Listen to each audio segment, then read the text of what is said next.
në 2-3 pika të shkurtimisht. Po, veç ka mendon ndoshta tek fëmijët kjo përçarja politike? Tek fëmijët, na din se trashëgohet prona, trashëgohet edukata, por sot fatkeqësisht po trashëgohet edhe bindja politike, bindja jo e pastër politike, po ajo e bazuar në etiketime, thyrje, për shkak se kur një fëmijë e sheh prindin, duke komentu.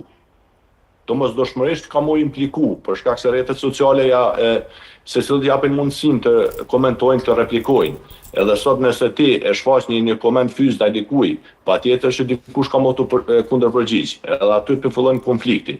Mendoj si shoqëri arsyeja pse sot fëmijët ndoshta kanë informacion edhe janë në dijeni për gjithçka, është impakti i rrjeteve sociale.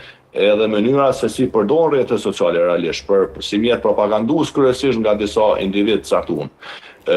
U diskutua edhe për çështjen e këtyre shumave që jipen gjatë fushatave, shembull. Na dim që përqindjen më të madhe të hyrave të shtetit e bëjnë biznese, ndërsa shteti duhet të jetë shtytës dhe mbështetës i bizneseve dhe jo shkatrues i tyre.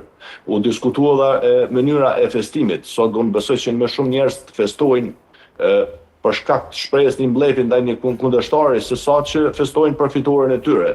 Kjo është pa edhe zgjedhjet e fundit kur kanë dalë njerëz të ndryshëm shesh edhe kanë shprehur një mbledh ndaj kundërshtarëve. Ky është produkt i rezultatit që ka prodhuar politika ndër vite. Unë mendoj që një kohë gjatë ka më shkuar dhe shoqëria nuk ka më ardhur në atë nivelin e duhur, të cilin ne dëshirojmë. Është fakt, ndoshta muj me pretenduar, me pas dëshirë që kjo situatë më ndryshua, njerëz me qenë më racional, por dyshoj edhe besoj që një kohë gjatë do shkoj që nuk kemi me pas kësi rezultati. Po. Por a kemi humbur ndoshta vlerat familjare për shkak të fanatizmit politik, Bekem?